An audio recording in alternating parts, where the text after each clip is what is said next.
અમદાવાદ શહેરના વેજલપુરની રામદેવ ચોળાફળી નામની દુકાનમાંથી સમોસાની ચટણીમાંથી ગરોળી નીકળી હોવાની ઘટના પ્રકાશમાં આવી છે।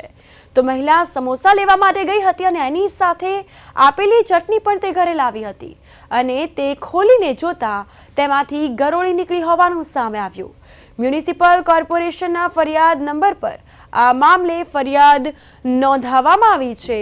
4 સપ્ટેમ્બરના રોજ સાંજે શ્રેયસ કોમ્પ્લેક્સની સામે આવેલી રામદેવ ચોળાફળી નામની દુકાનમાં સમોસા લેવા માટે ગઈ હતી અને ઘરે આવીને તેણે સમોસાની સાથે આવેલી ચટણી ખોલી તો આ દરમિયાન ચટણીમાં તેને જોયું તો કંઈક કોથમીર જેવું લાગ્યું। બાદમાં જ્યારે તેને કાઢવા ગયા અને ત્યારે ગરોળી હોવાનું સામે આવ્યું છે।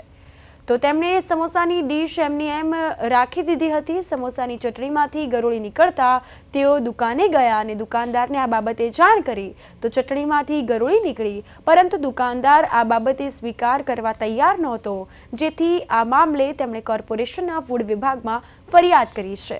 તો આપણે એ પણ જણાવી દઈએ કે આજે વર્લ્ડ સમોસા ડે છે, ત્યારે આ વિડીયો હાલ સોશિયલ મીડિયામાં ભારે રીતે વાયરલ થયો છે।